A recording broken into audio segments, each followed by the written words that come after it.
movies at last. Looks like it, Aunt Mattie. Huh. What, Dad? Hello, son. Well, daughter, how was the moving picture tonight? Lovely. Mice, that's what it was. Just a lot of mice. There wasn't anybody killed in the whole thing. No, well, then I'll stick to these. These don't talk. And that big cluck Norman Maine was in the picture tonight. Never does anything but kiss a lot of girls. Norman Maine is one of the best actors in pictures. You and your movies, that's all you think about. You shouldn't be allowed to go to him at all if you're asking me. Too bad I was so busy in the kitchen. I didn't hear anybody asking you. Hello, Granny. Hello, darling. But of course, no one ever listens to me. I do if they're within 10 miles of you. Gadding around picture shows. House all cluttered up with movie magazines. And the other day, I caught her talking to a horse with a Swedish accent. Sis. We're only young once, you know. Ah, Hollywood. You'd better be getting yourself a good husband and stop mooning about Hollywood. You know what she wants to do? She wants to go to Hollywood. I've known it all along. I've seen her making faces in the mirror and talking to herself. That's what comes of your movies. Why, what would you do if you did go to Hollywood? I'd be an actress. I would, I tell you. I've always known I could. Guys, wouldn't it be wonderful to have a movie star in the family? Oh, Miss Blodgett, may I have your autograph?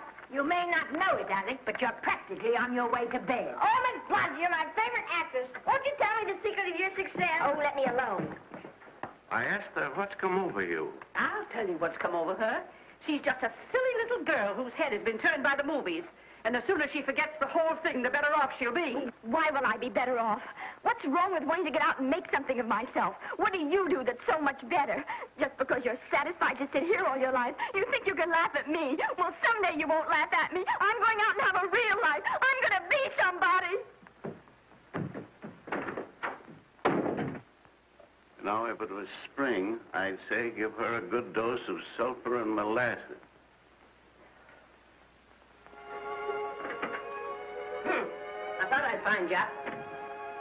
Oh, stop that. Now, stop crying. That isn't going to do you a bit of good. Oh, I'm crying because Aunt Mattie and Alec make me so mad. Well, Alec and Aunt Mattie. First, they're not important. You're the only one that counts. Esther, everyone in this world who has ever dreamed about better things has been laughed at. Don't you know that? Oh, I suppose I do, but... But there's a difference between dreaming and doing. The dreamers just sit around and moon about how wonderful it would be if only things were different. And the years roll on and they grow old. And by they forget everything, even about their dreams. Oh, I don't want to be like that. I want to be somebody. Oh, yes. Oh, yes. You want to be somebody. But you want it to be easy. Oh, you modern girls, give me a pen. When I wanted something better, I came across those plains in a prairie schooner with your grandfather. Oh, everyone laughed at us. They did it all the other pioneers. They said this country would never be anything but a wilderness. We didn't believe that. We were going to make a new country. Besides, we wanted to see our dreams come true. Oh, Granny, it must have been wonderful. It was wonderful. But don't you think for one single minute that it was easy, Esther Blodgett? We burned in summer and we froze in winter. But we kept right on going and we didn't complain because we were doing what we wanted to do. Can you understand that? Yes, I can. Could you do it? Could you do it even if it broke your heart? Because remember, Esther, for every dream of yours you make come true, you'll pay the price in heartbreak. Oh, I know what I'm talking about. You may not believe it, but I was a young girl once. And a very pretty young girl. A lot prettier than you are. And I was in love with your grandfather. And when some Indian devil put a bullet through him, that is if it had gone right straight through my heart, too. And I remembered all he taught me. And I went right on. I buried him out there in that wilderness with my own hands. And I went right on that same day. And I kept right on going, even when your mother was born. Oh, Granny, I want to make it worthwhile.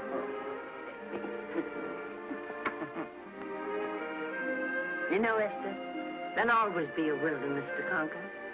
Maybe Hollywood's your wilderness now. From all I hear, it sounds like it. But if you've got one drop of my blood in your veins, you won't let Mattie or any of her kind break your heart. You'll go right out there and break it yourself. That's your right. Here. Oh, here. Stop that nonsense. Here. Take this and go to your Hollywood. Oh, I can't take your money. Well, why not? It's your savings. Well, I was only saving up for my funeral. Now I don't think I'm ever going to die. Oh, Granny, how can I ever thank you? By giving me your word of honor that you'll never tell a living soul where you got that money. I promise. Remember, if you do, I'll have you arrested for robbing me.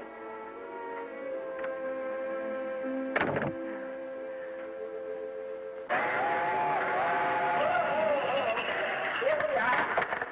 What's up, Miss Granny? Oh, I can make it, dear. Oh, thanks. Oh, I kissed Dad goodbye. Just a little kiss. He didn't even wake up. I bet you didn't try that on your Aunt Mattie. Oh, Aunt Mattie. Think of her face when you tell her. I am thinking about it. I've waited for that chance for 30 years. There she is, girl. Oh, thank you, cousin.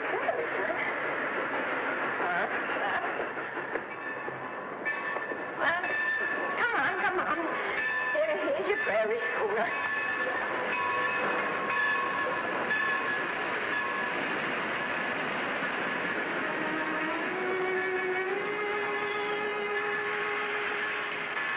All aboard. Oh, friend. Go on. Goodbye, Granny. Goodbye. I'll be waiting for you in those movie pictures. Don't tell Mattie. You know, my eyes are not as good as they used to be, but my ears are all right. So you remember, talk up good and loud. All aboard. Bye. Bye. Bye, Granny. Bye.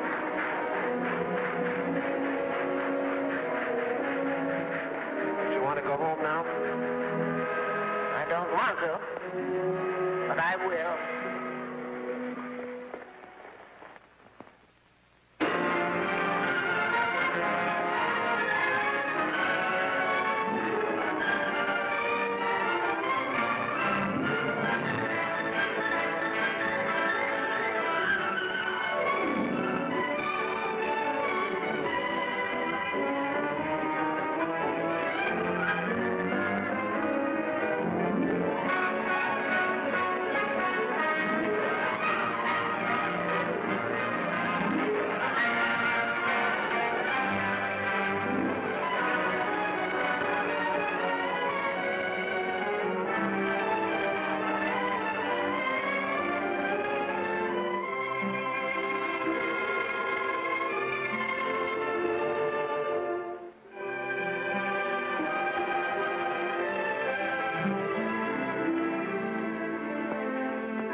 Good afternoon. Day, week, or month? Well, it's a little hard to say. You see, I'm going into the movies. Well, you better take it for a week. It'll break your jump to Beverly Hills. Are all the studios really near here? All except Gaumont British. I suppose the best way to get a job is to go straight to the studios, isn't it? Mm-hmm. I haven't any illusions, you know. I'm perfectly willing to begin with a little bit of a part, or even as an extra. $6, please, in advance. Oh.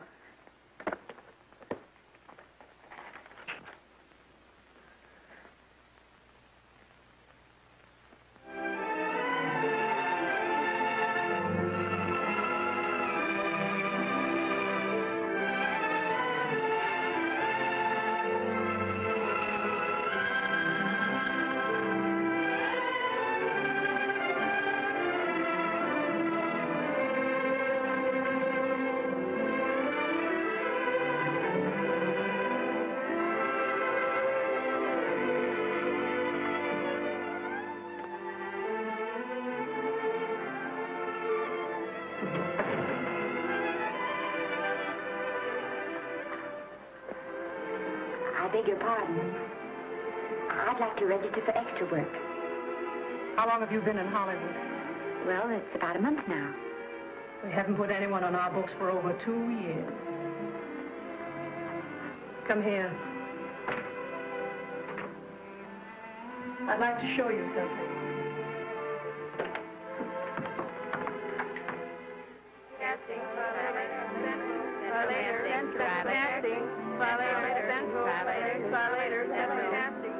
Every time you see one of those little lights flash, it's somebody asking for a job. Every time you hear them say, try later, it means there isn't any job. You can't keep the girls at the switchboard long. They go crazy. Every one of those little lights thought it was going to be a star. Still want to go in the movies?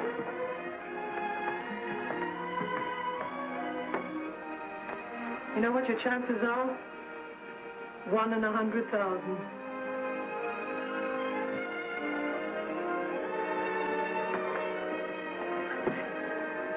But maybe I'm that one.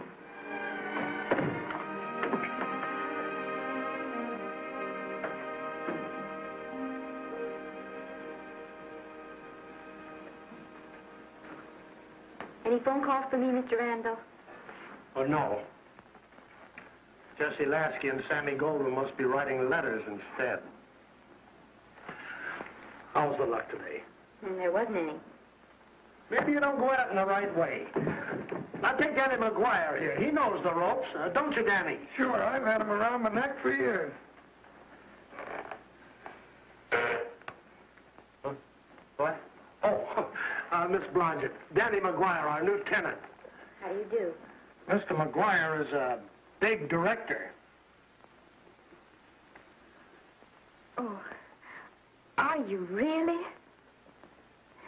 Oh, could you possibly use me in a picture, Mr. McGuire? Of course, I haven't had much experience, but I don't think that really matters if you're willing. And I Now really listen, feel that... lady.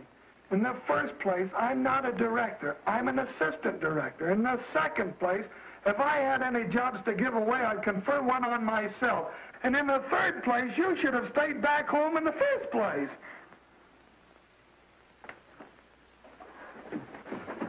Oh, no, look what you've done. Hey, wait a minute. Hey, don't be that way. Don't do that. Gosh, I didn't mean to get tough, but a guy thinks he's being kidded when somebody asks him for a job and he hasn't got one for himself. After all, I'm not a big enough shot to hurt your feelings. I'm sorry. It wasn't just that. It was a lot of things. Looking for a job every day and never getting any nearer to it. I guess I was beginning to get a little scared. I know. Lady, do I know. Well, there's only one thing to do for that feeling when you're tired and sunk and down to your last nickel. Come on and I'll buy you a drink. Well, it's not as bad as down to the last nickel. I still got $11 left. $11? You're going to buy me a drink. Come on.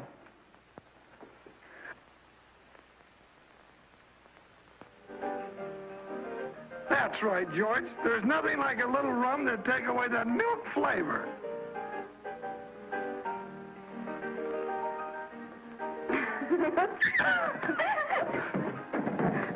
I beg your pardon.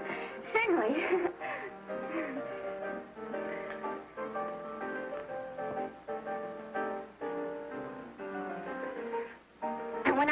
contract, the first thing I'm going to do is see that you direct every picture I'm in. That's my pal. Of course, I'm going to be perfectly nice about it, but I'll just insist. Now, that's the way to talk. Don't let them lick you. Oh, I should say they can't lick me. If they try anything like that, what? I just won't sigh. Now, that's right. What have you got to lose? Another one of these and we'll open our own studio.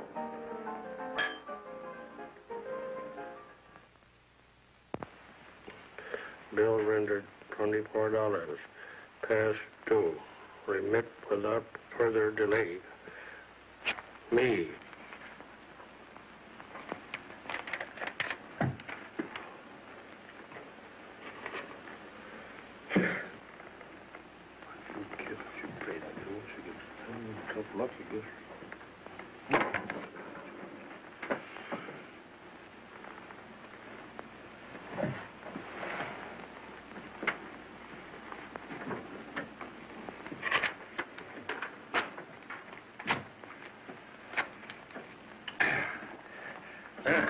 Fifth race. Tricap. Who's writing tricap?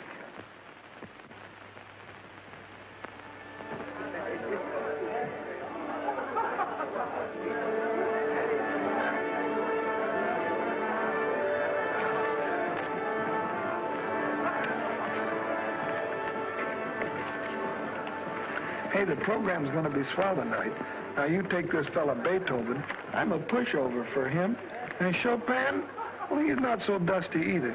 But I kind of wish that once in a while they'd play something you could sort of go out whistling, you know, like Blood on the Saddle, Blood on. Well, there's a tune. Hey, why don't you throw your hat in the air or something, can't you? This is a celebration. My job starts tomorrow. I know it does, and I think it's swell, Danny. Gee, I wish you were in on it, too. But, oh, no, it would have to be a war picture. One of those big novelty numbers, a war picture without any beautiful women at the front. Oh, well, something will happen soon. Maybe. Why don't you go home, kid? Oh, Danny, I can't do that. I came here, and I've got to stay. Well, now, if it's on account of money, I can... Oh, thanks. You've given me enough already. Anyhow, this is no time to be worrying. This is a party. Look at all the people. Everybody in the world. Look. That's me in the name.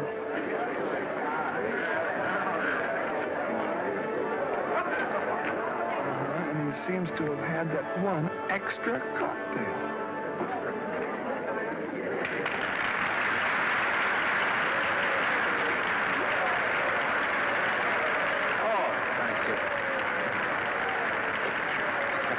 Sit down, you dope. That's for the orchestra leader.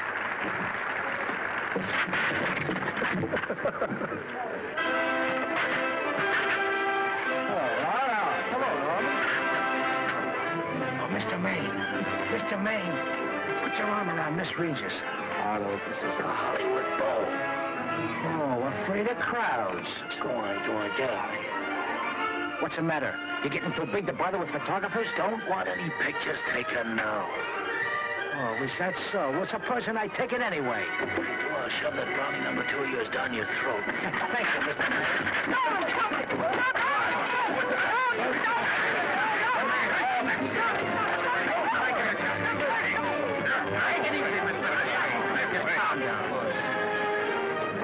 Normie, come back and sit down. Everybody's laughing at you.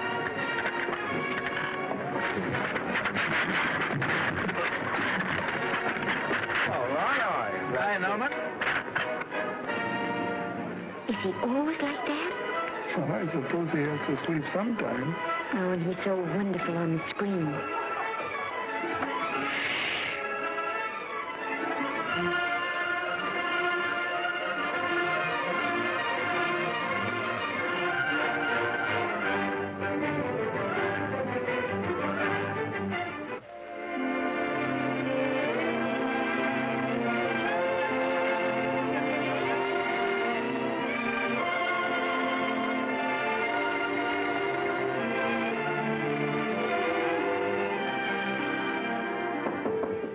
Come in. Hello, Dan. matter? Well, believe it or not, I got a job for you. Daddy, that's wonderful. When do I go to the studio? Well, you don't exactly go to the studio. Oh, it's on location. Well, it's not exactly on location. But of course, I haven't any makeup. Will you tell me what to get and sort of help me put it on? Well, you don't exactly need any makeup. You see, it's not really a picture job. It's being a waitress. Oh. Well, it's kind of a picture job if you look at it right. You said it was a waitress. Well, it's waitressing for Casey Burke, the big director over at our studio. He's giving a party tonight to kind of celebrate on account of finishing the picture, and he wanted me to get him an extra waitress, and it's $5. And I thought of you right away, Esther. That was awfully sweet of you, Daddy. Well, there's going to be a lot of big people at Burke's house tonight, and I'll bet you there's any number of big directors, and if you're there, maybe they'll notice you. I could make them notice me. Sure you could, Esther. It's your chance. My chance. All right, Daddy, I'll do it. Oh, but I can't. I haven't got the right things to wear. Oh, yeah. Now, you don't think the wardrobe department's right next to my office for nothing, do you? A perfect fit.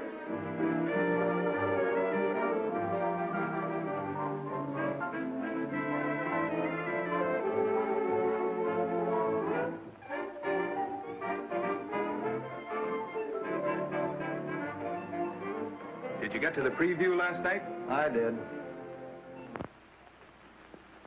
Would you like a little hors d'oeuvre?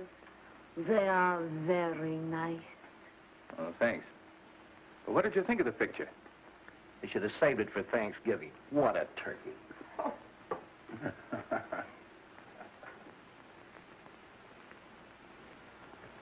Will you have some hors d'oeuvre? You do like hors d'oeuvre, don't you? I don't think there's anything so enjoyable as hors d'oeuvre before supper, and these are rarely delightful.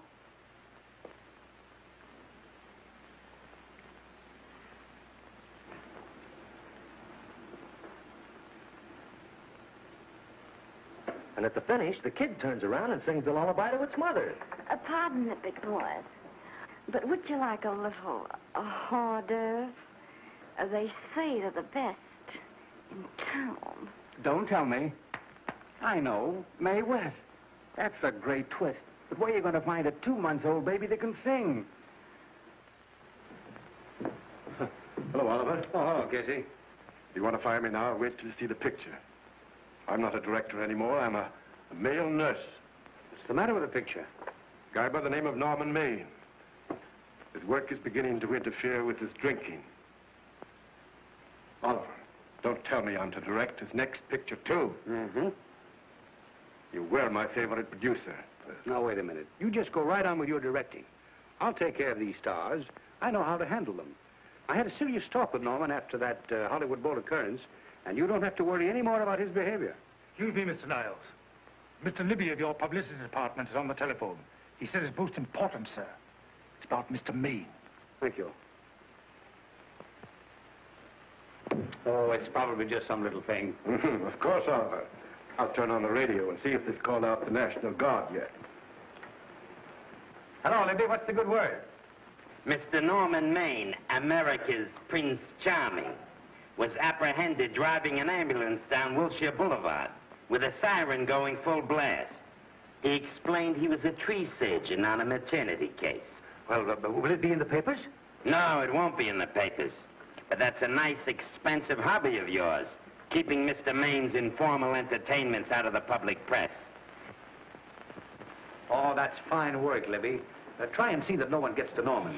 He's probably home sleeping it off. All of them. Why can't you forget those dopes at the studio for one night? Business, business all the time. I don't know what's going to become of you. Norman, why didn't you call for me? Oh, by darling, why didn't I call for you? In case you've forgotten, I was supposed to come here with you. Oh, that's all right. I got here without any trouble. The only reason I don't slap your face. Yes, darling, I know. Hello, John. Oh, hello, man. What's the matter with Oliver? He looks as if he'd had bad news. Hello, Mary. What's the matter, old boy? Maybe I'm wrong. I guess I've been drinking too much lately. No, you ought to cut it down. It's bad stuff. Scotch and soda.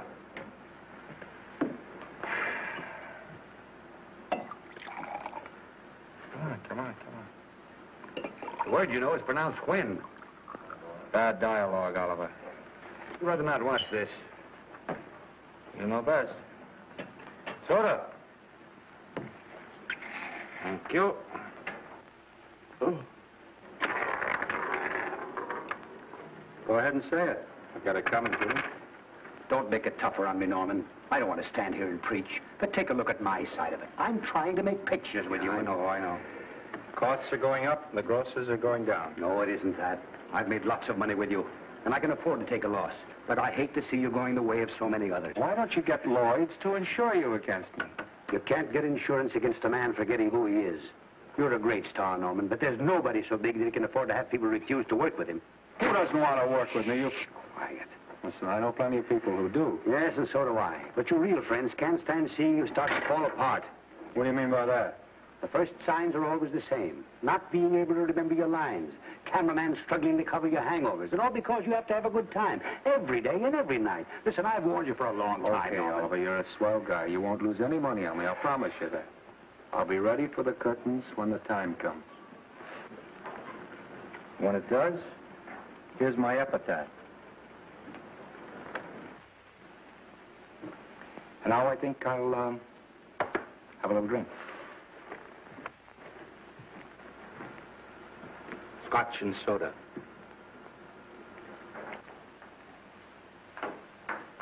Scotch and soda. Come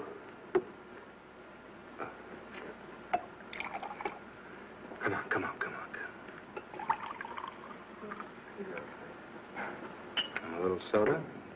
Caviar? No, thank you. Yes, pardon me. Ah, lovely. No, I mean the caviar. No, don't go away. I'm starving. Really. Which would you take? I don't know. You know? I don't know either. It's hard to choose. I think I'll take caviar. Mr. Maine doesn't care for any more. Do you know me? No. No, Normie doesn't care for any more. I think I shall get very drunk indeed.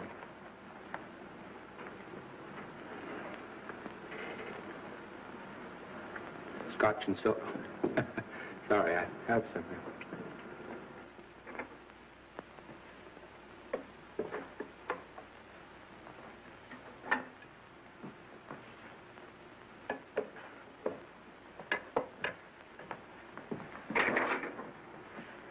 Oh. Mind if I help?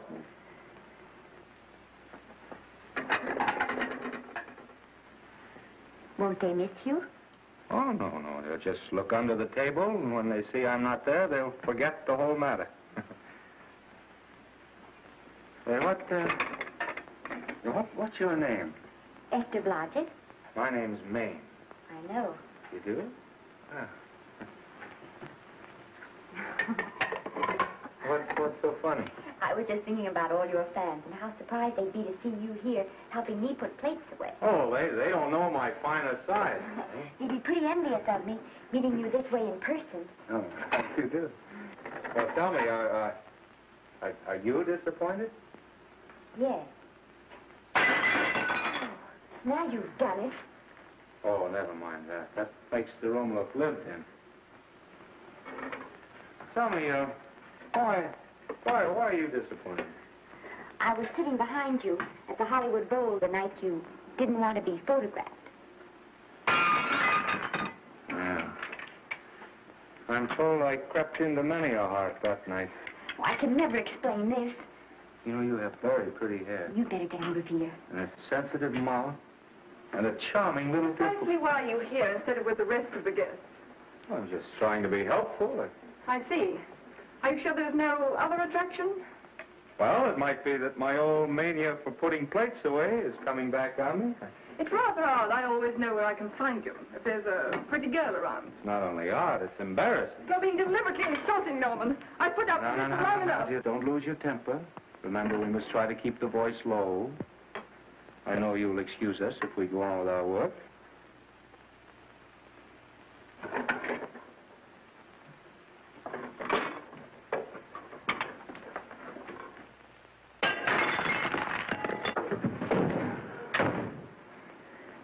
Now see what you've done.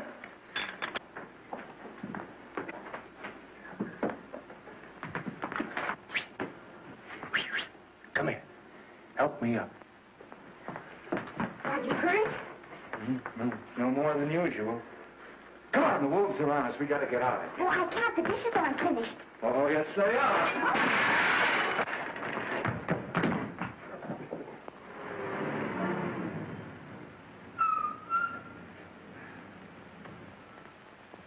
Well, I bet I know what you're going to say now. What? Good night. Good night, and thanks.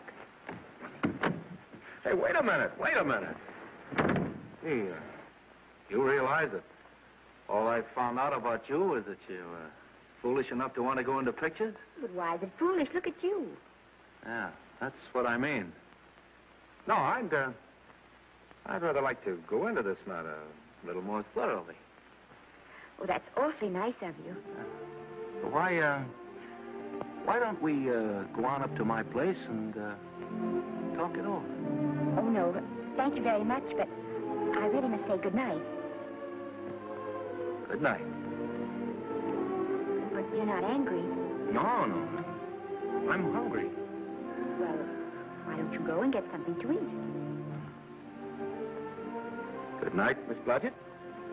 Good night, Mr. Maine. Wait a minute. Peter, the least I can do is to see you to your door. Will I see you again? I hope so. Has anyone ever told you that you're lovely? Well, now you know. Thank you.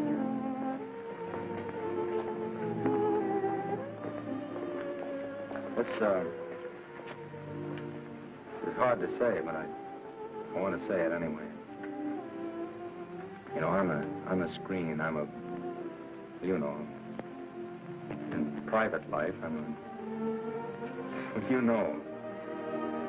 But whatever I do, I still respect lovely things. And you're lovely. You understand? Yes, I think I do. And it isn't that bump on the head that's doing this. Well, I'm glad.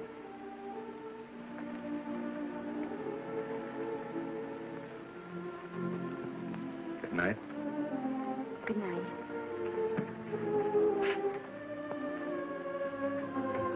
Hey! You mind if I take just one more look?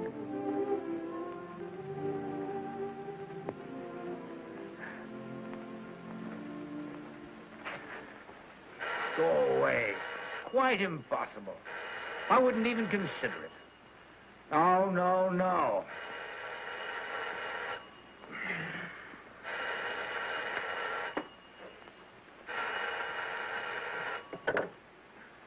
Hello? Who is it? Who? Norman? What have you done now? You're not in jail, are you? Oh. Yes, I see. Oh, it's that again. I see. She's beautiful. Yeah, I know. You want me to give her a screen test? Yeah, certainly. She's got wonderful possibilities. Oh, you know she's got something. Well, you knew all the other ones had something, too. Oh, no. I tell you, Oliver, she's got that sincerity and honestness and sincerity and honestness that makes great actresses. Oliver, I am so sure of this girl that I want to take the test with her myself. Listen, Oliver, you've worked hard. You're entitled to a break. You get...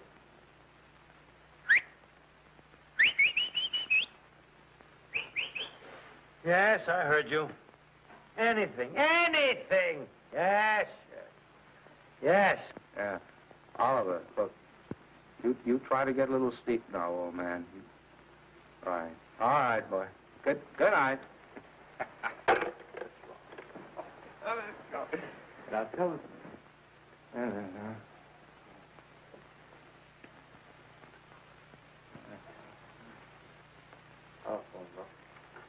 Telephone book. What is it? Telephone. Hey, Olive, telephone book.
Telephone. For me? Some drunk trying to be funny says he's Norman Maine. Oh, thanks, I'll be right down. And Miss Blodgett, would you give him a message for me? Tell him it's 3 o'clock in the morning!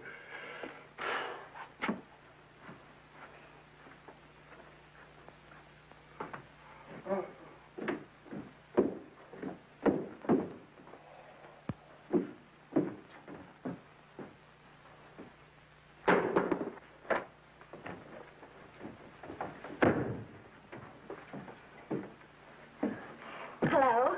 What? Oh. Oh. Oh. Oh, yes. I'll be there. Oh, thank you.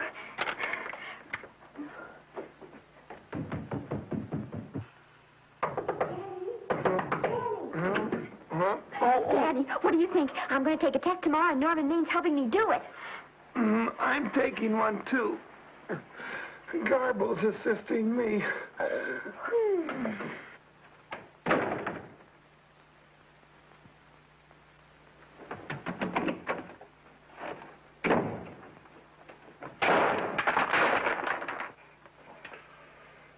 Oh.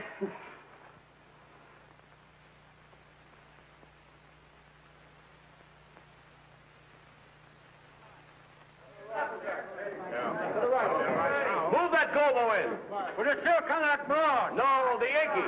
Is this light too hot for you, Hanley? Okay, but cut down on your backlight. Put a double on that 90. Bring it down a little. That's it. Now what? Pull down on that 150. Ready to take it. Get pulled down on that 150. Okay.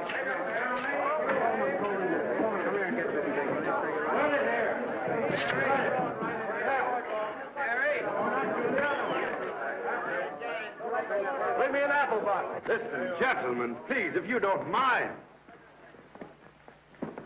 This is just a test. Ready, Mr. Burke? All ready, Mr. Burke. Ready, Mr. Burke. Ready now, Mr. Burke. All ready, Mr. Burke. Ready now, Mr. Burke. All ready, Mr. Burke. We're ready, Mr. Burke. All right, let's take it. Quiet! Quiet! Quiet! Quiet!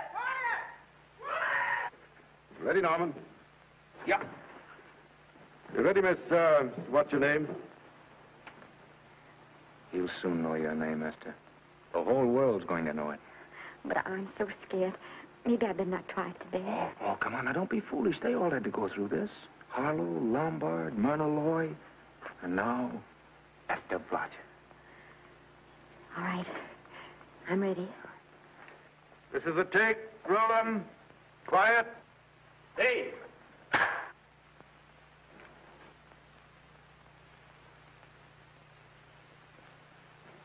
I may as well tell you that my whole organization thinks I've gone a little nuts to sign you. Well, maybe they're right. I've been nuts before. You see, all the experts seem to think that your type is a little mild for present-day taste. But I rather believe that tastes change, like eyebrows. And I think that also, like eyebrows, tastes are going back to the natural. You look like a nice girl. I think I'm going to like you. That's not important. I think the public will like you. That is important. Oh, yes. I see what you mean. I mean, I know it is. Only don't think it's going to be easy. Nothing you really want is ever given away free. You have to pay for it. And usually with your heart. Someone else told me that once. But you still have to work it out for yourself. Oh, well, all this is just a long way of saying I'm glad you're with us and good luck to you. And now I'm going to turn you over to our demon press agent, Libby. Don't let him frighten you. He has a heart of gold, only harder. And for the love of Pete, learn to close your mouth and keep it closed, even in your love scenes.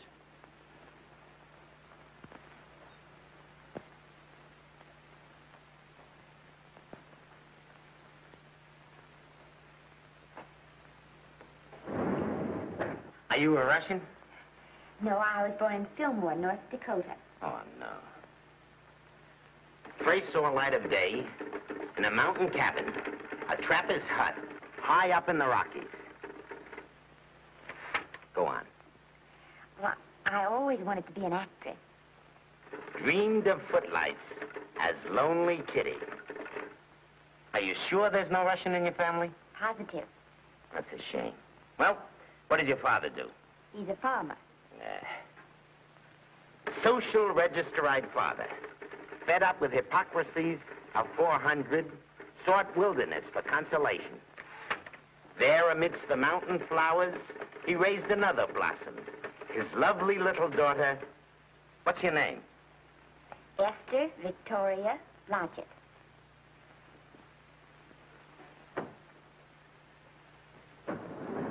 Greatly appreciating your attention in this matter, very truly. Do you know what her name is? Esther Victoria Blodgett.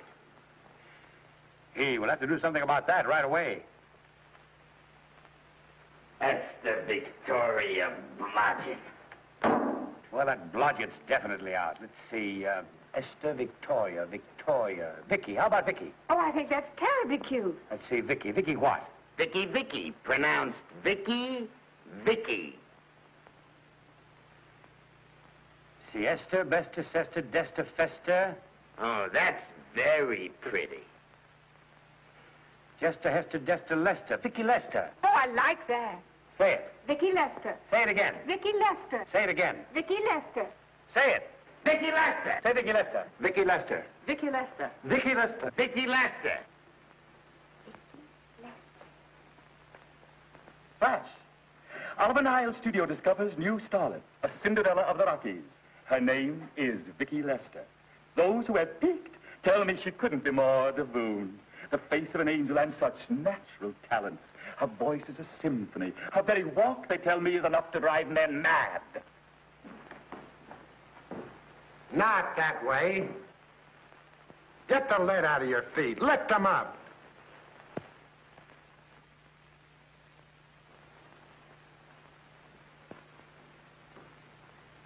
That's better. It's terrible, but it's better. The quality of mercy is not strained. It droppeth as the gentle rain from heaven. Cease. Through the mouth, my child, through the mouth. The nose is for smelling roses. Proceed. Does she have to look surprised all the time?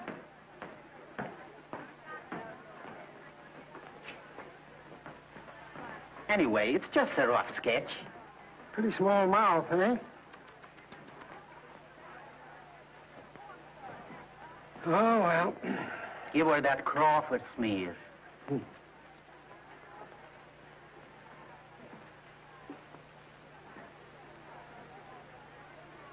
This'll give her that Dietrich. Yeah.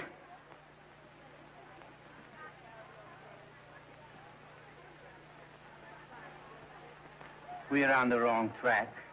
She still looks surprised.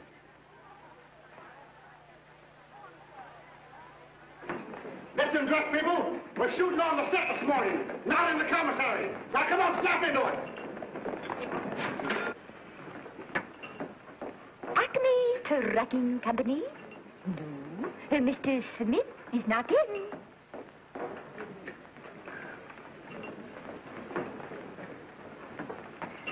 Acme Trucking Company. No. Mr. Smith is not in.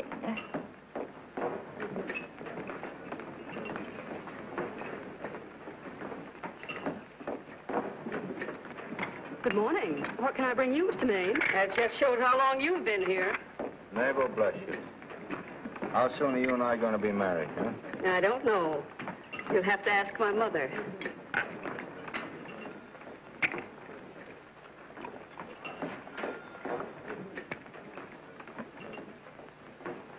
Acme Trucking Company? No, Mr. Smythe is not in. Acme Trucking Company? No, Mr. Smith is not in. Acme? No, Smith ain't in.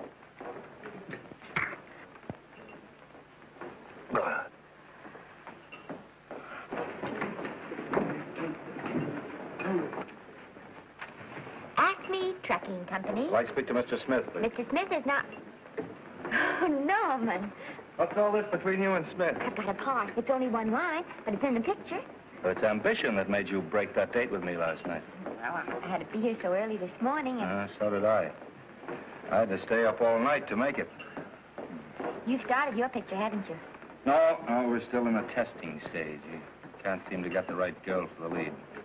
Gee, you think with all the girls there are that... Yeah, no, but this one's got to be different. She's got to be little and cute and sweet and intelligent. It'll blow me down. What? Or close my tired old eyes. Well, what is it? Hold everything. Come on. Come on.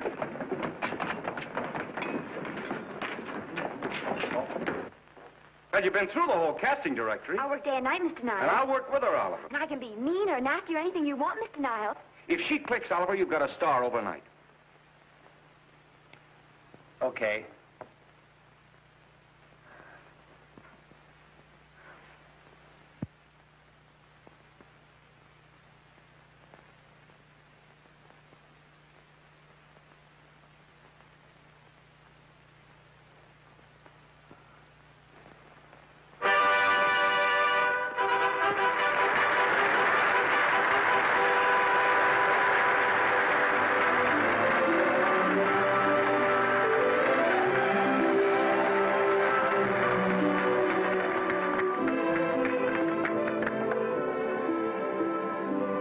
Wait till you hear them at the end of the picture.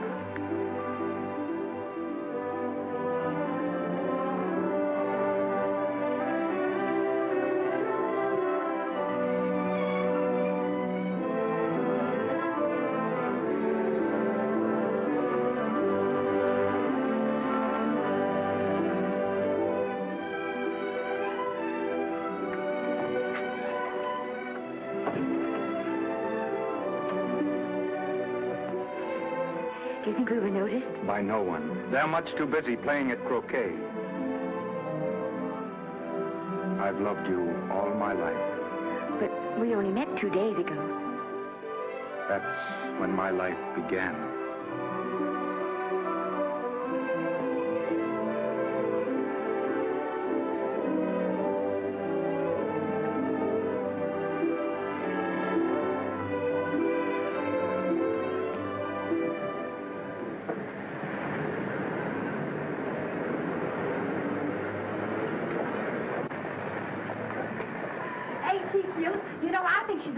type I am, don't you? I think she's sweet. Well, it's Vicki Lester's picture, all right. I think she was much better than he was. These producers are so horribly down. They won't know how good she is. Well, maybe it's because she's a good girl. No, means not so bad, but it's Vicki Lester they'll go to see. Vicki, darling, I think she's the most precious little thing I've ever seen. The knockout, Libby. You might mention that when you write your review. That Lester kid's a gold mine. Didn't you like Norman Maine? Was he in it? Libby, I'm afraid we have another hit. Huh? It's in the bag, neatly tied up with beautiful pink ribbons. Say, where are Norman and Vicki? I don't know. I thought you had them. I wish they'd come. We're having a party at the Trocadero. Isn't it thrilling running away from people? Norman, it's so exciting, So new. A star is born. Come on, run.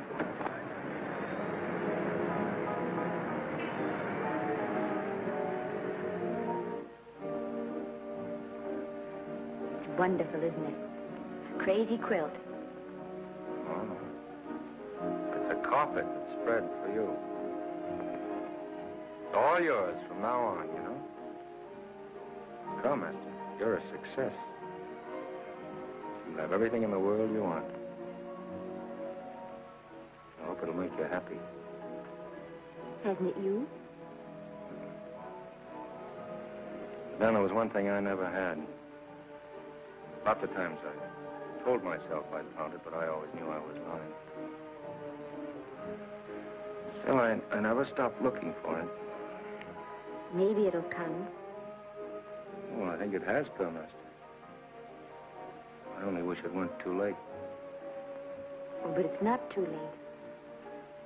No, you can't throw away your life the way I've thrown away mine and have anything left that's good enough. No. You can. Norman, you can. You mustn't tell me that, Esther. I'm so afraid that I'll believe it.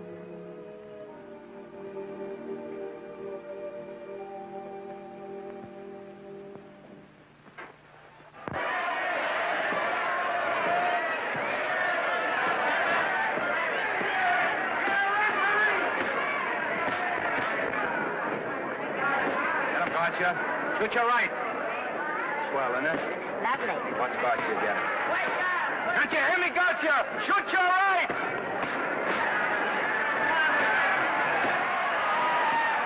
He's down! Gotcha got him!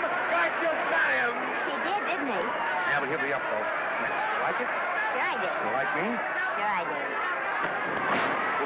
That reminds me, will you marry me? No, thank you.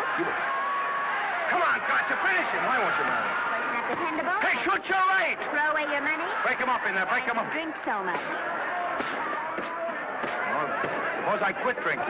Yes? Come on, Gotcha, shoot the right in there, the right! Suppose I save my money. Yes? There he goes, let him have it! Suppose I became absolutely dependable on all occasions. Yes?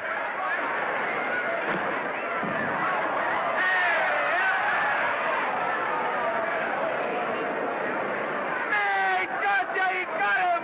He got him! He certainly did.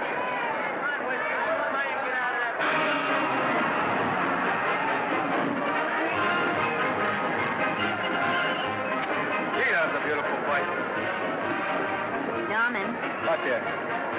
would you do all that for me if I said I'd marry you? No, certainly not. I was just supposing. We're going to be married. Guess I didn't read that line right. I'll try it again. We are going to be married. Both of us. Yeah, to each other. What do you think of that? Well, when? Where? Well, we thought we'd elope in the conventional manner. What's the matter? It's trying to decide whether it's good for the studio. Is it? It is. And bless you, my children. When's it going to happen? Oh, we thought we'd just sneak out sometime. We're not telling anyone but you. Listen to this. The screen's ideal romance blossomed into breathtaking reality today when Vicki Lester and Norman Maine, America's dream lovers, slipped quietly through the portals of holy matrimony. How does it sound? Horrible. But you see, we're going to elope. Sure you are. It'll be the biggest elopement this town ever saw. We'll get a tie-up with the Army, have you escorted all the way down to Yuma by 20 of their new bombing planes. Is he going with us? Don't you think we can work this thing out better alone? No sense in bothering the happy couple with all the details. I'll see to it that you get a carbon copy of the whole layout. I can hardly wait. I'm sorry we didn't realize that we were in the way. While you're settling the details, you don't mind if I take this woman out and buy her a ring, do you? Sure, go ahead. We want everything legal. That's a charming match. A nice girl like Vicky. And public nuisance #1. Now, wait a minute, Libby. Norman's all right. And if you'll pardon my pointing, Vicky's businesses are wrong. It doesn't require any comments. I wasn't making any comments. I just said it was a rotten shame. So go ahead and plan the elopement. Oh, that elopement stuff is out. You can't get any scope in that. We're going to have a wedding. Where'll we have it? Customary place, I believe, is a church. Nah, it's been done. This has got to be something big. The beach. I can visualize it. The bridesmaids in bathing suits. 20,000 Santa Monica school children spelling out the word love.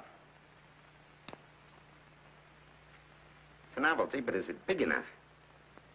Why not the city hall? A police escort of every motorcycle cop in town. Sirens screaming, confetti pouring out of buildings like the Lindbergh reception in New York, only on a big scale. What's the matter? Isn't it big enough? And now if any man can show just cause why these two may not be lawfully joined together, let him now speak or else hereafter forever hold his peace. Do you, Alfred Henkel, take this woman as your lawful wedded wife? Will you love, comfort, honor, and keep her in sickness and health as long as you both shall live? I will. Do you, I beg your pardon. Do you, Esther Blodgett, take this man as your lawful wedded husband? Will you obey, serve, love, honor, and keep him in sickness and health as long as you both shall live? I will. Place the ring on her finger. Hurry, please. Now, by virtues of the power invested in me as Justice of the Peace of San Bardo Township, County of Los Angeles, I pronounce you man and wife.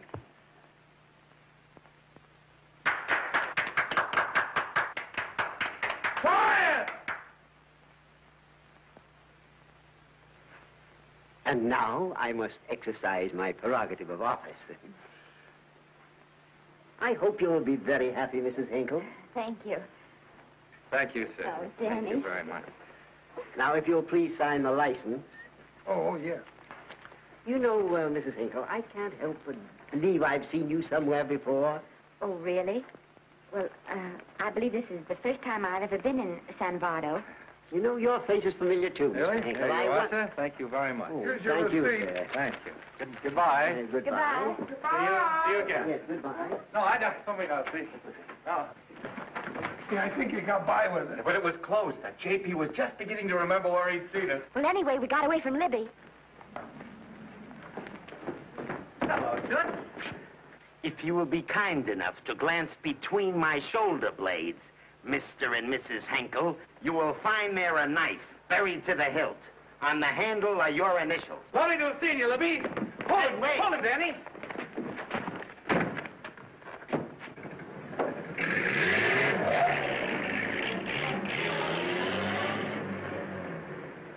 There go a couple of rats I raised from mice. Well, they got a right to get married, haven't they? I haven't got any right to double-cross the public, and I haven't done it yet. Hey! People versus Porky Washington, who is charged with violating Section 600. Young man, you're in contempt of court. Operator, get me the Los Angeles Tribune. I've a good mind to put you under arrest. Wait till I make the score. You wait, too. Tribune, give me the city desk. Johnny, this is Matt Libby. I got a flash for you. Norman Maine and Vicky Lester were married at 2:30 this afternoon. Vicky Lester? Court recess.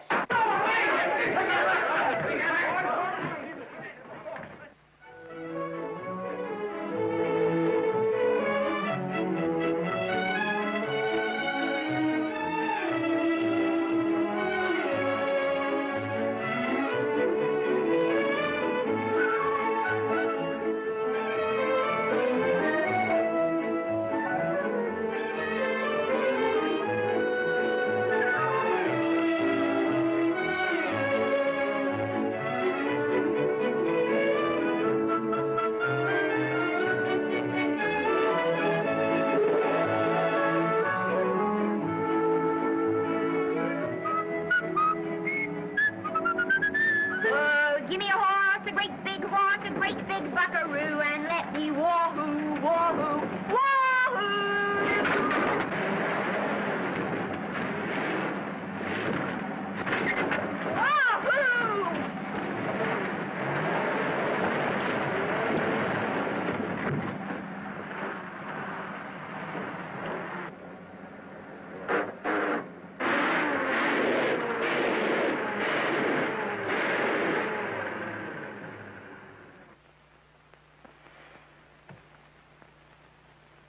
Wahoo. Wahoo. I don't want to sound immodest, but I think I've stripped a gear. Well, sit down, won't you, and let's get acquainted. We'll probably be seeing quite a bit of each other from now on. No. Might just as well break the ice now as later.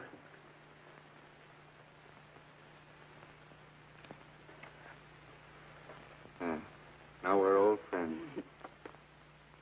Hey, have I got time for a shower before dinner? Plenty, if you can find a shower. I never can remember where that thing is. Does it pull out or slide under? Here, I think I can find it. Nope, it's the linen closet. Here it is. Nice work. Oh, half the time those things are just luck. I'll see if I can disinfect this steak.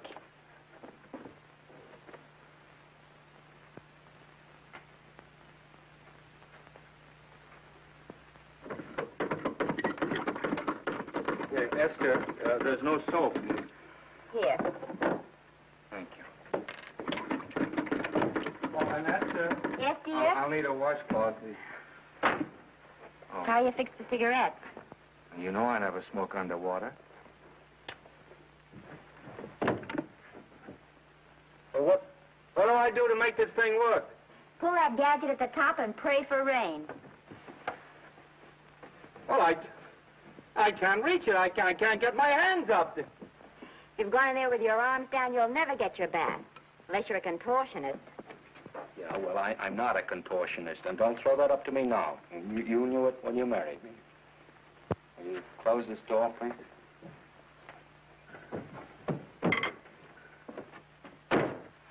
Thank you.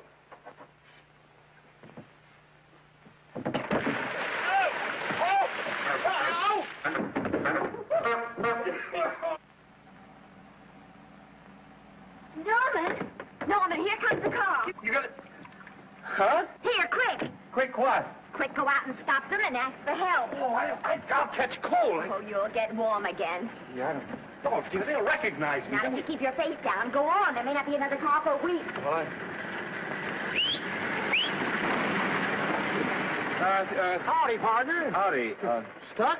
Yeah, how'd you guess it? Can you get us some help?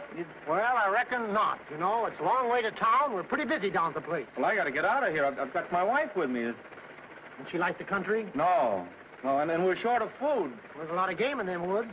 No, well, my wife can't shoot. Well, you're sure up against it. Sorry I can't do anything for you. Well, wait, listen, I'll be frank with you. I'm Norman Maine. Who? Norman Maine. Well, my name's Judd Baker. Glad to have met you. Well, so long. Hey, wait a minute. Listen, you don't... So you're Norman Maine.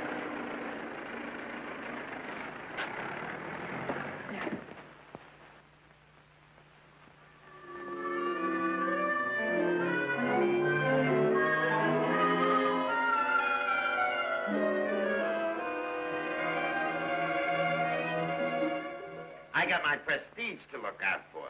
I'm supposed to be the best publicity man in the racket.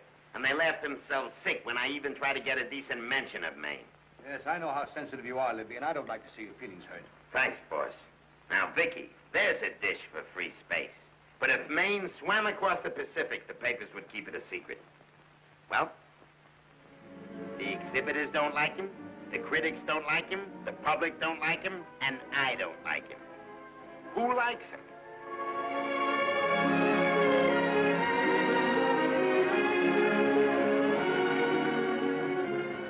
Oh, but, darling, this is almost too much of a surprise. And there I was in my touching innocence, thinking we were going to live at the beach house. Oh, we'll still keep the place at Malibu. But this is special. This is our castle. It used to be in the air, you know? We'll never use any ugly words like contracts and pictures and careers. When we come in those gates, we'll check the studio outside. Come on, I got another little surprise for you.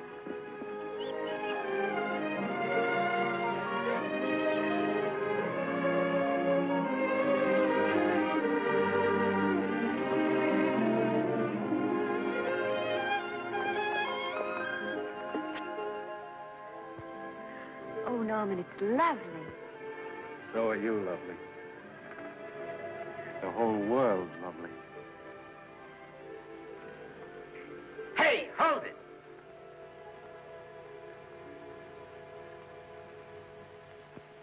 That's it. Caption, their honeymoon never ends. All right, let's get some pictures. Now, if the bride will sit here and the groom stand behind her, we'll have something unique. Now let's go after something different. You sit down and she'll stand up. Pretty radical, isn't it? Yeah, but in a nice way. Okay, Otto, fire. Caption, their honeymoon begins anew. Ah, the producer. Caption, their honeymoon ceases abruptly. Hello, Oliver, glad to see you. No, I'm glad you're back. Thank you. Vicky, how well you're looking. Hello, Oliver. Am I interrupting? Yes, thank you. Just want a couple more pictures. That's enough of both of them. What they're asking for is exclusives of Miss Lester. Alone. Oh, I see. Well, come on, Oliver, let you and me get exclusive. See you later, Vicky. Oh, don't worry, Otto. My camera smashing days are over. They ain't your only days that are over. Oh, hold that, Miss Lester. Gorgeous. Well, Oliver, how's the dividend situation? Very pleasant. I think we'll show $2 million on the next quarter. Oh, good. Smart move of mine to sell my stock, eh? Oh, well, when you need money, you need it. Well, some people save up for just such an event. You know, there's bound to be a rainy day occasionally. Yeah, but as a citizen of California, I've always refused to admit that. Yes, I know, but still it does rain. Well, anyway, you can thank me for some of those dividends of yours. Mm-hmm. Oh, can't you? Oh, sure. That was a little too quick, Oliver. What's the matter? The Enchanted Hour was a smash hit, wasn't it? Well, it made Vicky a star overnight. Yes, it should have. What about me? Oh, let's talk about business at the office, Norman. Beautiful pool you have here. Beautiful. Oh, now let's talk about it here. Didn't they like me? Well, maybe the pot wasn't just right. That was the best part of the year. Look, Oliver. Do you think I'm slipping? Can you take it? Yeah, go ahead. The tense is wrong. You're not slipping. You've slipped. Oh, my fan mail's still big. Norman. Fans will write to anybody for a photograph. It only costs 3 cents for a stamp, and that makes photographs cheaper than wallpaper. But every 25 cents they pay for a theater ticket buys them the right to be a critic. And your last few performances, Norman, have not pleased your critics.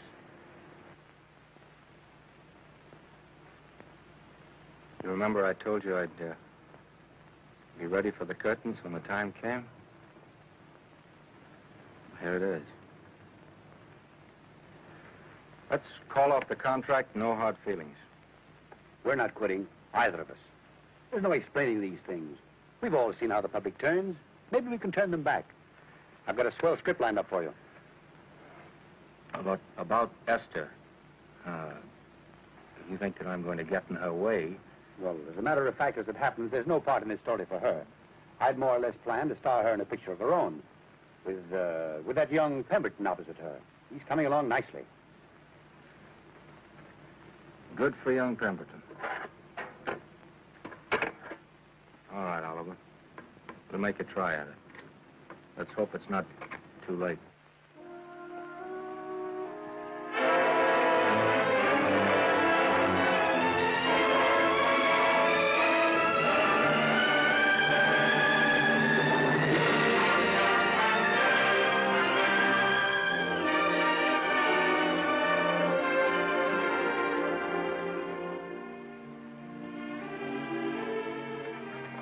No argument. I'll buy those. Huh. The screen's most finished actor. I'll say he's finished. He keeps them away in droves.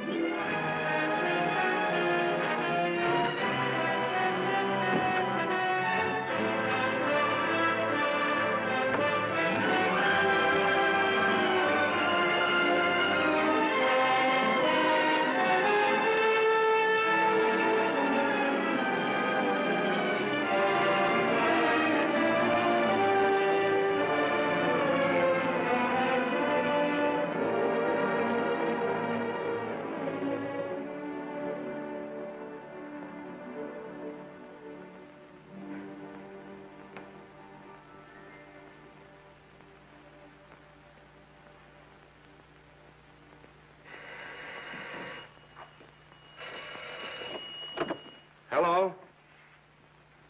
No, Miss Lester isn't home as yet. No, I'm not the butler. But I can take a message just as well as he can, honest. Oh, is that you, Norman? Swell. Listen, Norman, this is Artie Carver. Hiya, kid. Swell. Say, I hear you're through with Oliver Niles. Is that on the level? Please, Artie, I'm not news anymore. Forget it. Say, what kind of a settlement did you make on your contract? Give me a figure so I can do a story on it. There was no money involved. We just called it quits. Okay, I'll fill in my own figure. Say, by the way, I've been trying to get an interview with Vicky for 2 weeks, but she's always busy. How about you giving an old pal a break by speaking to her for me? Sure, I'll ask her. Swell. So long.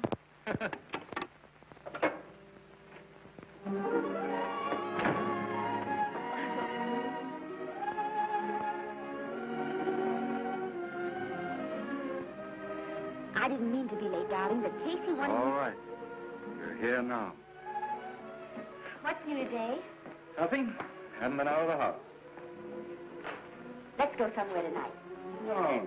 You're tired. We'll stay in. I'm not tired, really. Oh, yes, you are. You've got a hard day ahead of you. Anyway, I see so little of you, I'd like to have you to myself. Oh, but it's the servants' night out. We haven't any. Yes, we have. I fixed a little snack with my own lily white hands. I'm learning to cook in my spare time. Then I think I'll marry you. I get it. You want to make an honest cook of me, huh? Comes in on wheels in this joint.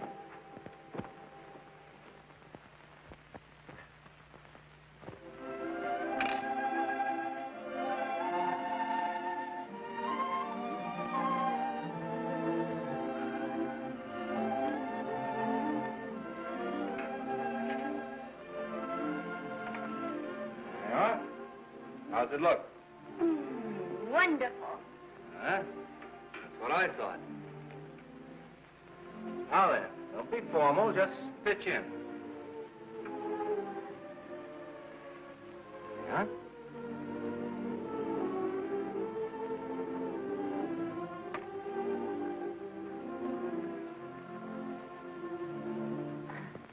I'm afraid my mouth's not quite big enough. I'll measure it next time and make them to size. A little hard to lift, too. In fact, I think I'll take those measurements right now.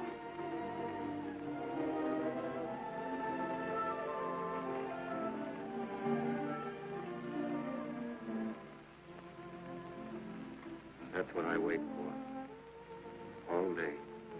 That's why I rush home without even changing my costume.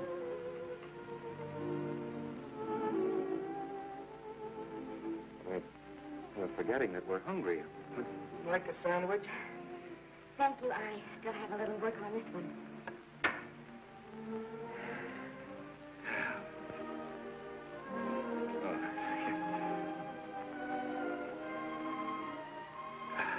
Norman, will you unhook my dress? I can't breathe. Mm-hmm.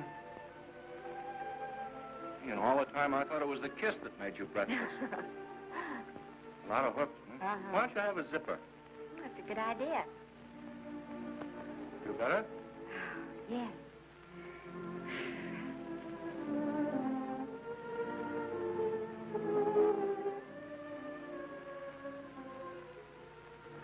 Don't look now, but I think that guy on your left is in love with you. I hope so.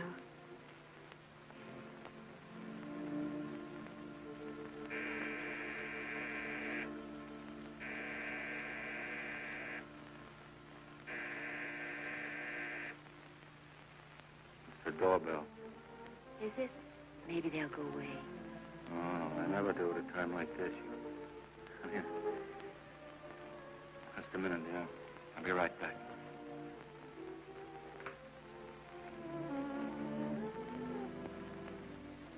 Does Vicky Lester live here? Yes. I got a package for her. I'll sign for it. Who are you? I'm her husband. Oh, sure. I'm right here, Mr. Lester.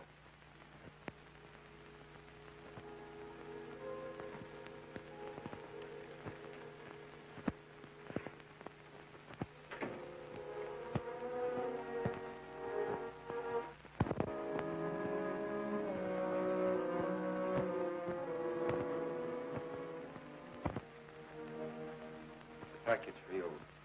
Oh, by the way, I forgot to tell you, they want you for a benefit at the Shrine Auditorium next Wednesday night. I told them I'd ask you. And, Oh, darling, I don't want to hear about that now. Well, you better wait till I finish before I forget them all. The Academy dinner secretary phoned. She wants to know if you want a table reserved for you. Oh, yes, Artie Carver called and asked if I'd use my influence with you to get him an interview. I told him I'd try. That was all, I think.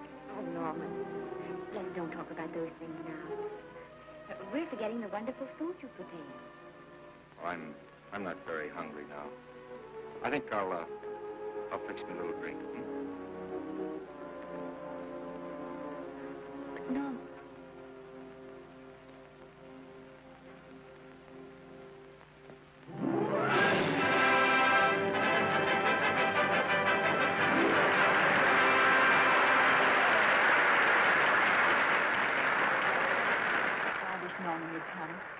Stop worrying. And think how nice that statuette's going to look on your mantelpiece. Do you suppose anything's happened to him? But of course not. He's just been held up in traffic.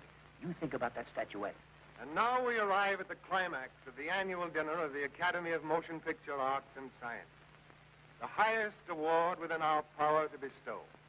We have already applauded with our hearts as well as our hands, while awards are being given those gentlemen who during the past year have rendered distinguished service to the motion picture industry. We now pay honor to the ladies, or rather to one lady. We offer to her the Academy Award for the finest performance of the past year. She has already had the world's acclaim, but this is the tribute of her fellow workers, the men and women of this industry. It is not only my pleasure, but my privilege to present this award to the actress who created the unforgettable Anna in Dream Without End, Miss Vicki Lester.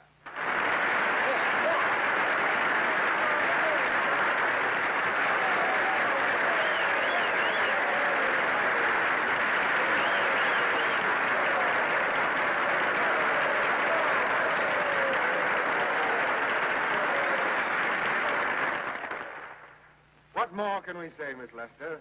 This says it all for us.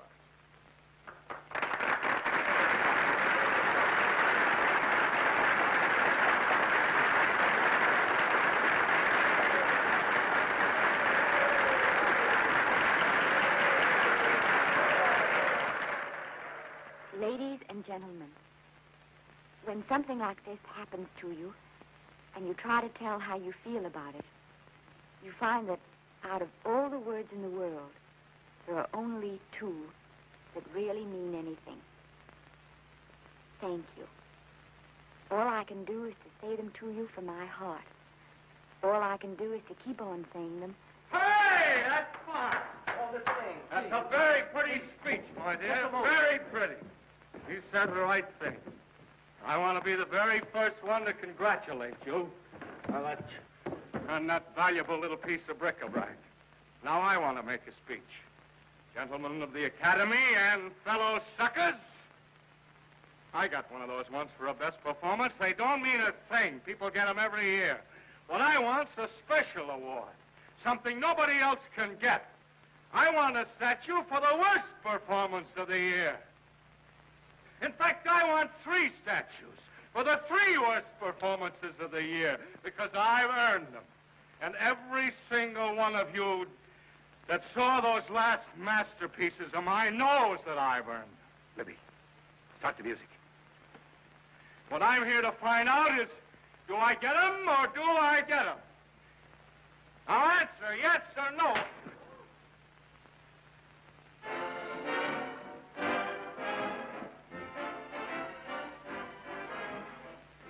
Norman, darling, let's go and sit down.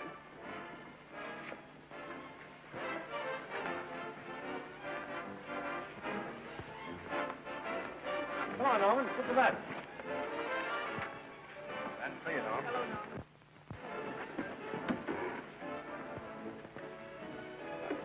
Well, Norman, how are you? Hi, Oliver. My dear, do let me congratulate you. You must be terribly proud and happy tonight. Thank you.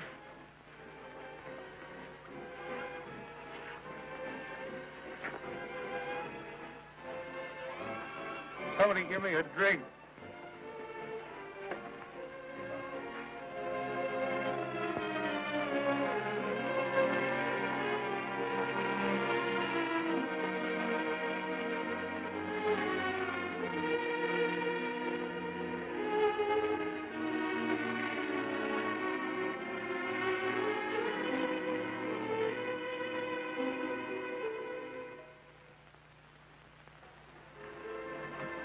Oliver, nice of you to come to my dressing room. Vicky, how are you? I missed you. Everyone's missed you. Have a nice trip. Well, a 3-month tour of the theater circuit scarcely comes under the head of pleasure. But the way they're screaming for your pictures all over the country. Miss Lester, if I may talk shop, you are a knocker. Thank you. It's good to hear that. You've been crying. A little. How's Norman?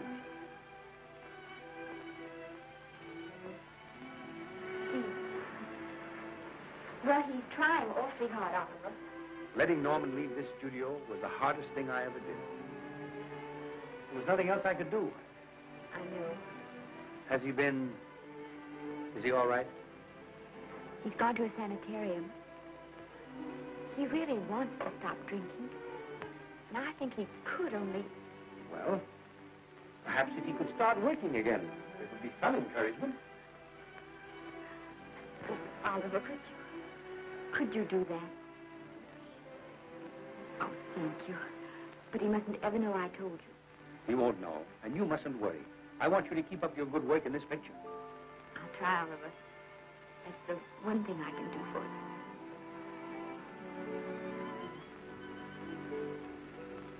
you.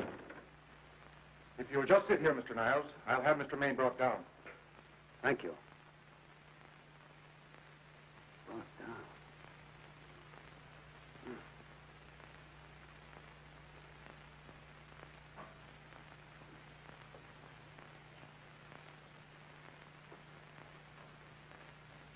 Hello, Oliver. Welcome to Liberty Hall. Hello, Norman. Well, no, Mr. Niles isn't slipping me a case of scotch, Cuddles. This is just a handshake. This is Cuddles, Oliver, my social secretary. We go everywhere together. How are you feeling, Norman? Fine. Getting along remarkably well, Cuddles tells me. He says you ought to see some of the boys. Let's sit down. Yeah. Cuddles, we really don't need you. Touching, isn't it? Can't bear to have me out of his sight. Are you comfortable here, Norman? Comfortable. It's positively luxurious. They even have iron bars in the windows to keep out the draft. How much longer are you going to be here? Oh, well, I'm really cured now. I'm just staying on for an extra week or two to get in good shape, you know? After all, there's no particular hurry to return to the cameras. That's what I wanted to talk to you about. I've got a script with a fine part for you in it. Oliver, that's great. That's great. Who plays opposite me? Well, it is not exactly the lead. Young Pemberton's doing that. But I tell you frankly, I consider your part better than the lead. Oh, I see. It's better than the lead. Well, of course, it isn't terribly long.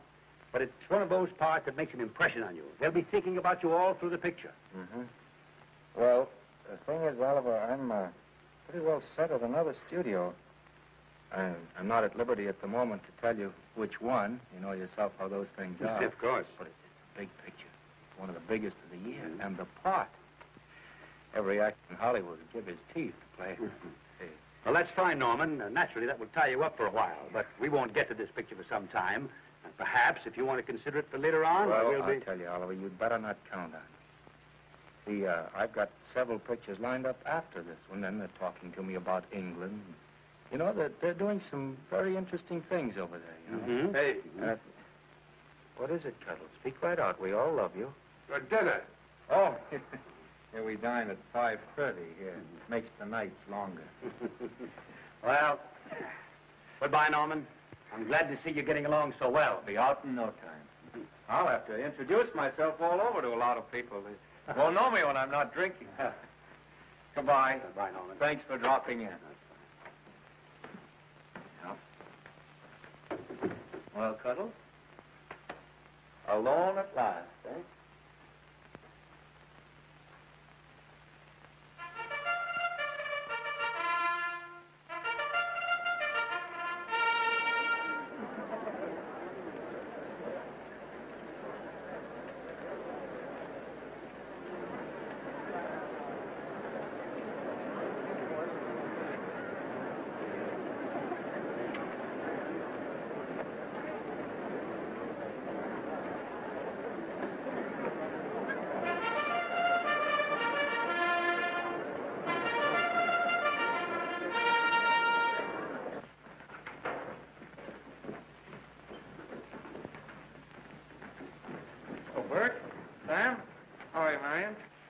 Hello. Hello.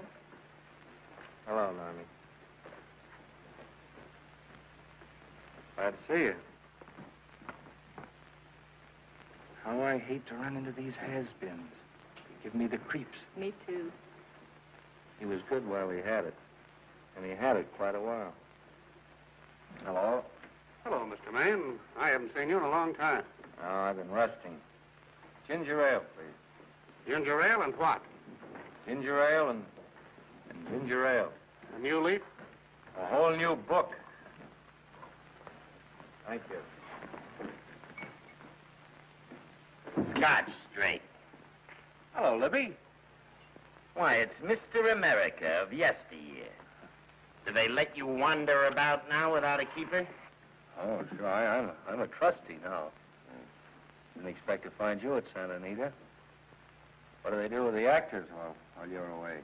Oh, they cut them into slices and fry them with eggs.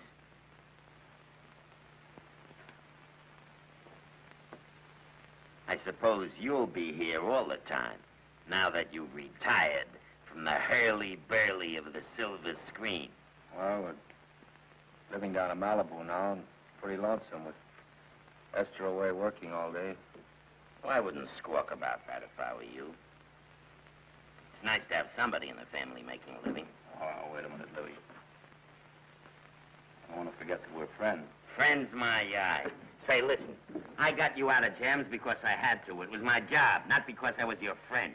I don't like you, and I never have liked you. Nothing made me happier than to see all those cute little pranks of yours finally catch up with you and land you on your celebrated face. Pretty work, Libby. Always wait till they're down, then kick them. I don't feel sorry for you. You fixed yourself nice and comfortable. You can live off your wife now. She'll buy you drinks and put up with you even though nobody else will. Wait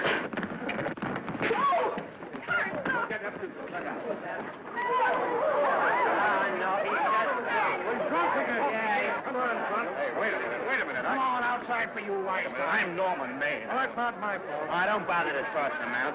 He's harmless. All right, Mr. Libby, if you say so. Sure, let him go. What can he do? He can't fight any better than he can act. Norman Maine. Oh, he's drunk again. Why, he's been drunk for years.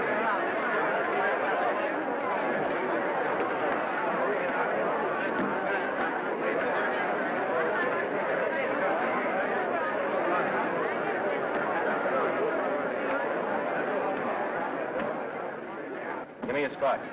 Double. Leave the bottle here.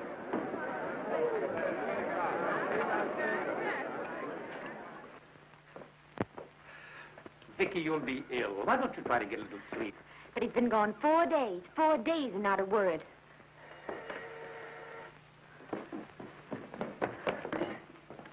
Oliver, I can't. I just can't.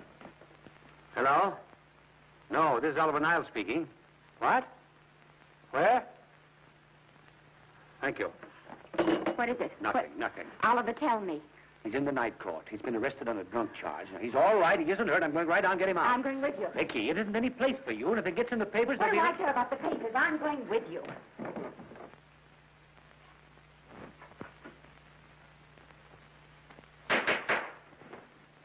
Division 30, Municipal Court, County Los Angeles, now in session. The Honorable George J. Parrish presiding. Be seated, please. Was he able to do anything? Judge wouldn't even see me. Ready, Your Honor.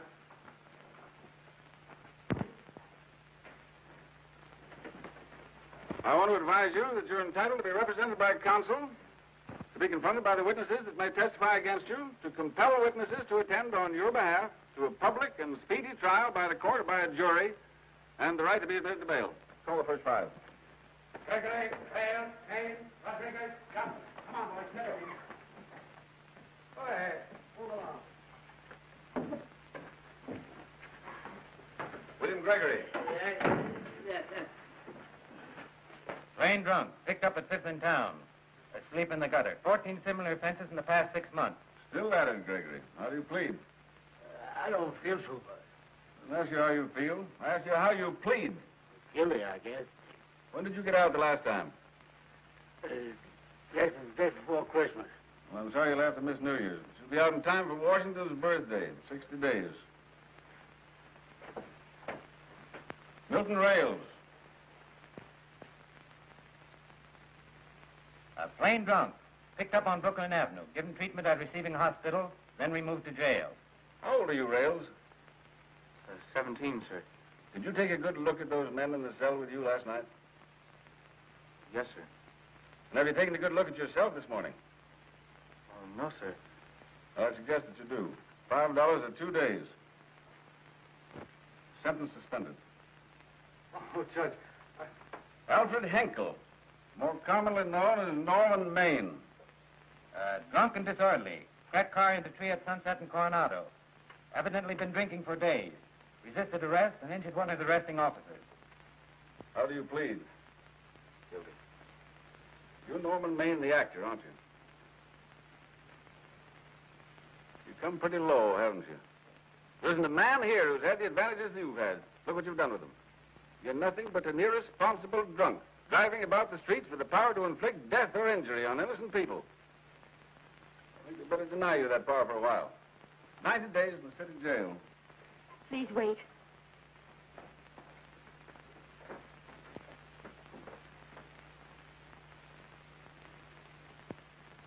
I'm his wife. Yes, I recognize you, Miss Lester. Please, Judge. I promise you this won't happen again. I'll be responsible for him. If you just won't send him there. You realize that this man, when drunk, is obviously a menace to public safety? And you realize, too, Miss Lester, the responsibility you'll be assuming to this court and to the Commonwealth. I do. Sentence suspended. Prisoner remanded to custody wife.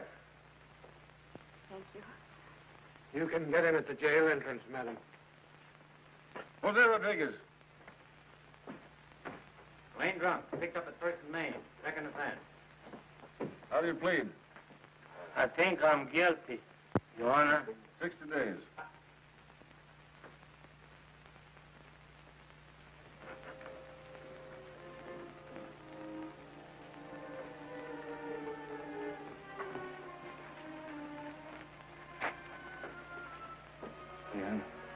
I'm so tired. Hold it, Mr. Maine. The picture. Oh, no. What about a statement for the press? Oh, no, please.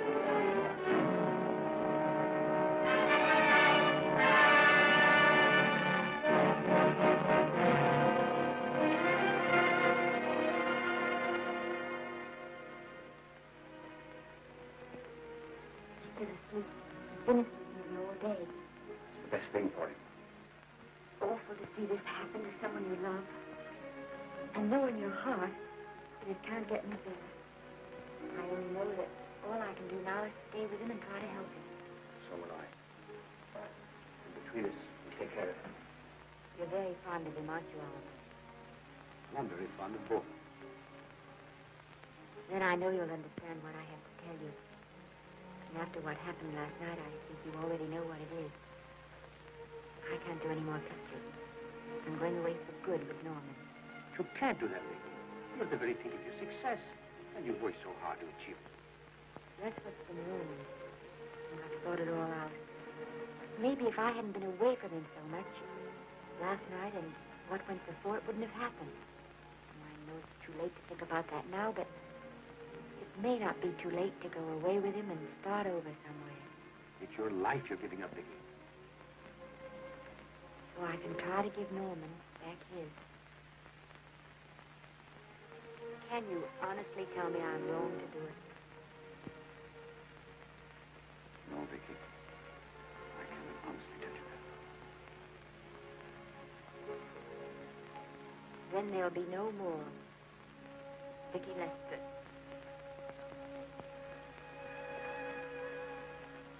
Come on, walk to the door with me.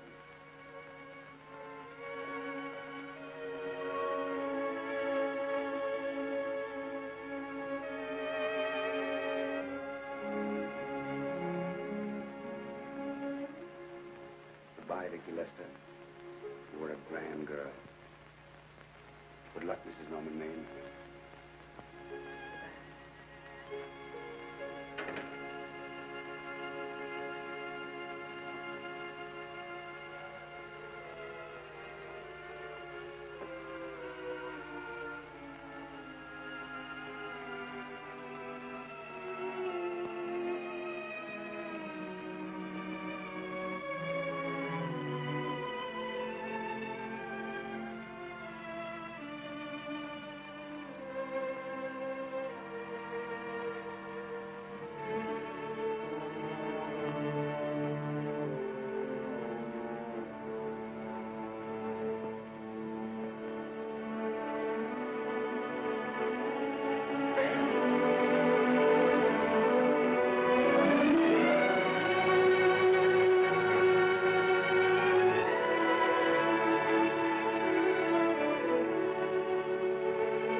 Darling, this is Maine coming in to apologize again. Oh, I'm sorry, dear, but it isn't you. What other troubles have you got? None. I was just playing a scene with myself. Now, look. I'm just coming out of the jitters, and you're just going into them. This is a swell household. Isn't it? I'll tell you what we'll do. I'll promise to brace up if you'll go on the wagon. I guess I have been drinking too much. You know what I'm going to do? I'm going to be an athlete. You mean with great big muscles and everything? Well, roughly speaking. Gonna join the YMCA? It costs too much. I'm going wading up in our front yard. No. Sure. Would you like me to go with you? Sure, if you'd like to. No, Miss, I don't think I will. It might spoil this beautiful, natural wave. Yeah, I guess that's right. But, darling, look, could you have a hot toddy, some hot soup for me when I come back? Some hot soup? And I'll make some of those nice sandwiches. No, Miss, do you have to?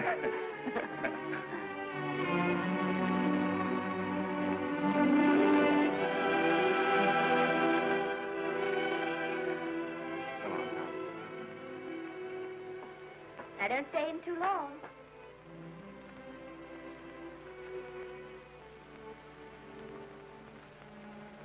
Hey! Mind if I take just one more look?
first drink of water he had in 20 years.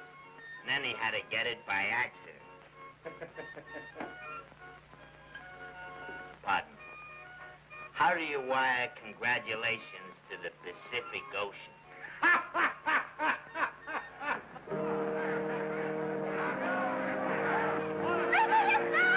Oh, you can't see her face.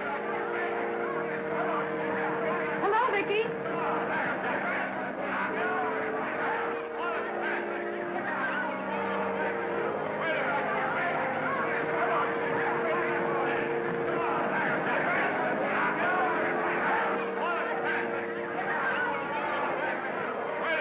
Can't you? Come on, Vicky, let's see your face. Vicky, will you sign my book for me? Write Mrs. Norman May. Don't you care, Vicky? You get over it. Stand back, can't you? Don't you cry, dearie. He wasn't so much.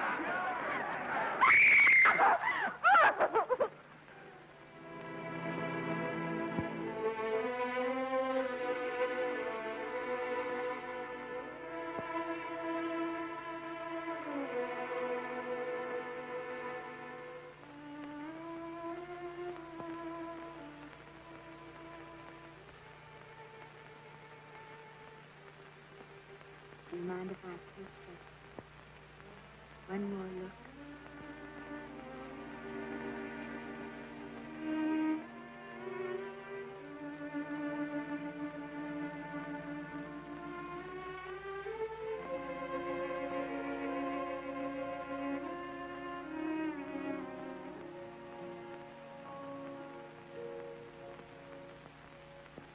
Here are the paychecks for the servants, Graves. You'll find a very nice bonus in each one. Miss Lester asked me to thank you for your kindness and service. If there's anything I can do for the little lady, I should be glad to do it. She would appreciate your attending to the closing of the Beverly Hills house. Put down those trunks. Put it down, I say. Well, where is she? In the bedroom. Who are you? I'm her grandmother. Get up this way.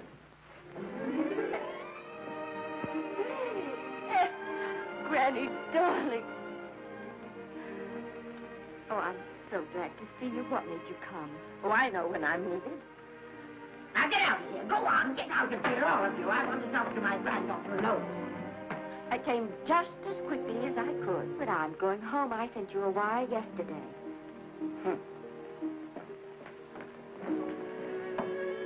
Sit down. Is it true that you're going to quit the movies? I never want to hear them again. What are you running away from, little girl? I'm not running away. It's just that I can't go on. My heart isn't in it anymore. Once I told you if you get what you want, you have to give your heart in exchange. And you said you were willing. Do you remember? I remember.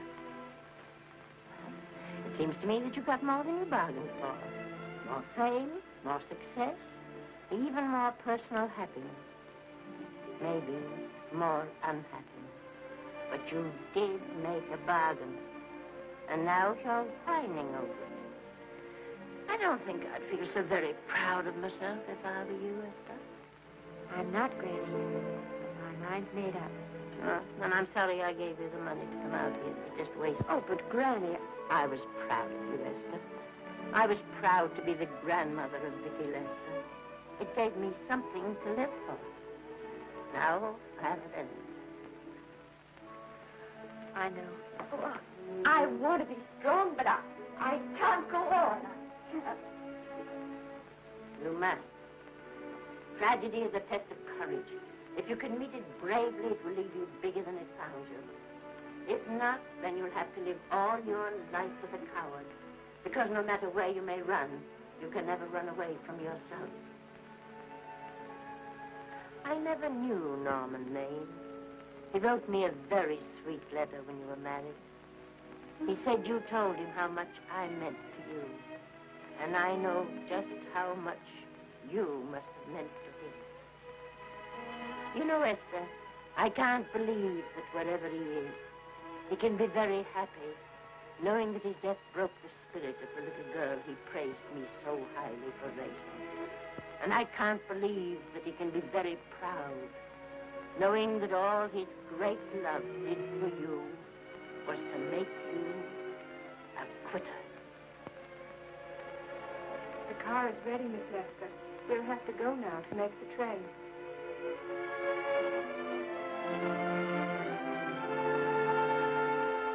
Put the car back in the garage.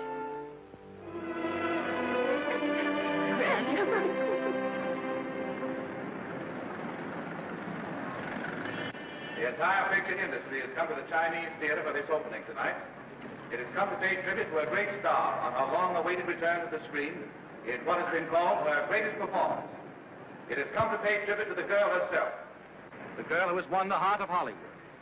The girl who has won the heart of the world. Miss Vicki Lester. And if I'm not mistaken, Miss Lester's car has just driven up. Yes, it is she.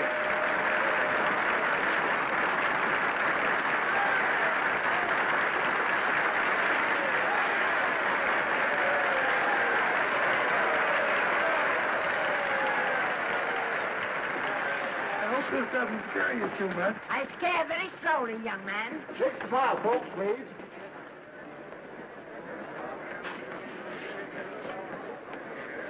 They'll have your mug, I mean your face, plastered across half the papers in the country tomorrow. How do I look? Oh, you look swell. You're a liar, but I like you. And here's Miss Lester's grandmother. Won't you say a few words to the radio audience, please? Say something, Letty. You know, we've got a thing like that back home where they all listen in on, but we call it a party line. Won't you say something, please? They're listening. Maybe some of you people listening in dream about coming to Hollywood. Maybe some of you get pretty discouraged. Well, when you do, you just think about me. It took me over 60 years to get here, but here I am. And here I mean to stay. Thank you very much.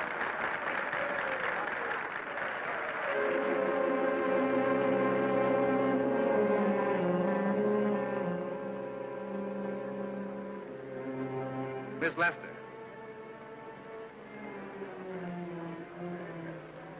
This microphone is on an international hookup. Throughout the world, your fans are hoping that you'll say a few words to them.